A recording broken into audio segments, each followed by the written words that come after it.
I'm standing outside Kilmainham Jail here in Kilmainham, Inchicore in Dublin, pretty close to where I was born and reared. I knew this place when I was a kid. We used to break into it. We're the only kids, I suppose, in Inchicore that broke into a jail. But it was derelict at that time. The roof was falling in and it hadn't been used for about 30 years. And about in the late 50s, a group of men got together here in Inchicore and called for volunteers to clean it up and to turn it into a museum, a voluntary museum. There was a Mr. Brennan, I can remember him well, and I went down there on Saturdays with some of my boyhood friends, and we cleaned out the cells. And I was always intrigued about the snakes, I thought when I was a kid, but I found out afterwards from my good friend Eamon McThomas, who told me they were the 5 demons of crime. Now, if the British authorities numbered Irish patriotism as a crime, every Irishman and woman that was incarcerated in this Bastille, in this jail, were guilty of a crime, but they were guilty of no crime. Their only crime was the love of their country. The only crime was the love that their people, they wanted to see them prosper and better the conditions that they lived under English rule.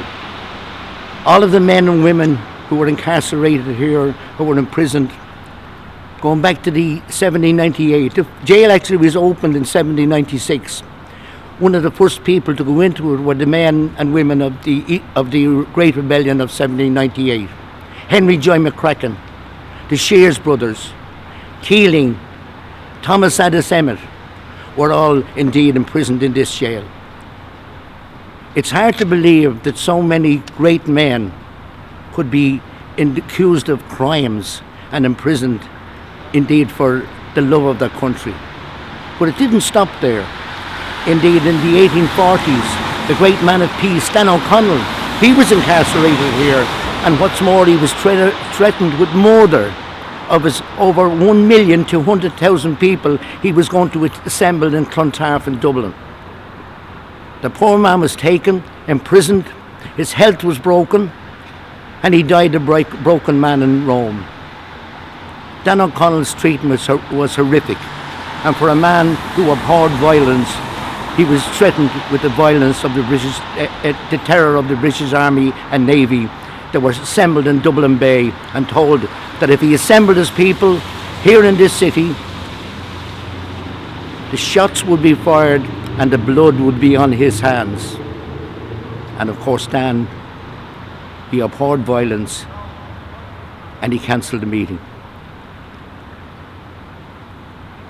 During the starvation, the extermination of the Irish people in the 1840s and 50s, hundreds of people, this jail was bursting with people that were stealing food indeed to feed their families. Many of these young women were sent to Australia. They were sent to Australia chiefly because there was no women there for menial crimes of robbing a turnip or an apple or something small. They were sent indeed and torn away from their families and sent to Australia. This jail is a house of terror for anyone who loved Ireland.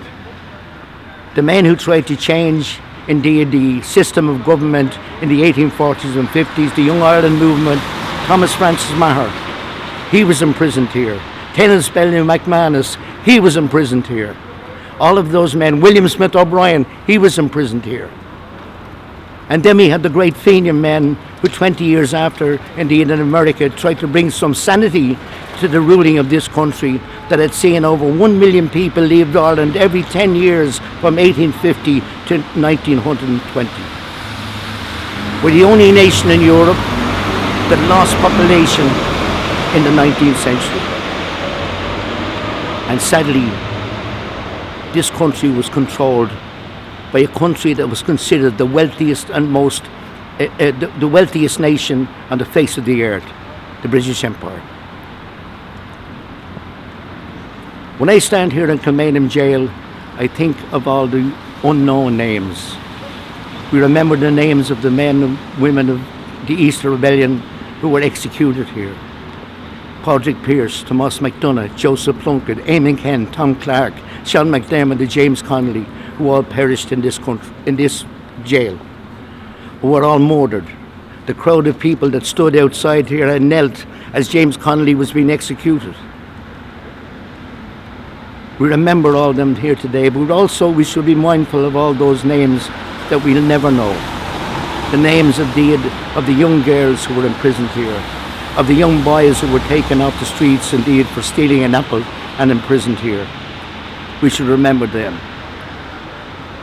There's no words to express the tyranny that was exercised in this country by British rule in every generation. And when I come to this place, and as I did when I was a kid, I was mindful of that fact. We're going to sing a song now that reminds us of those who stole food to feed their families, the fields of Athenry. This is a sad song, but it's also a song of resistance. If you're looking at this video and you have an ounce of Irish blood in you, you are a survivor of Ireland's Holocaust. You are a survivor of the attempted extermination of the Irish people. And as was said in the book that was written by Tim Coogan, he wrote a great book, The Famine Plot. He said that it ticks all the boxes for genocide. They wanted to rid this country of the most powerful opposition that they faced, and that was its people. And they disposed and dispersed the people around the world. May God forgive them for their rule in the 19th century and the torture and horror they brought on the people of Ireland. Indeed, they were expelled from this country in the 1840s and 50s. This song, if you announce Irish blood and you sing it out with quiet today, because it's a wonderful ballad, and it was written by a man who was born up in the road, Pete St. John. He was born up in Inchicore here. And he wrote the beautiful music that gave it its popularity around the world, based on an old traditional song that went back to the 1880s, The Fields of Athenry.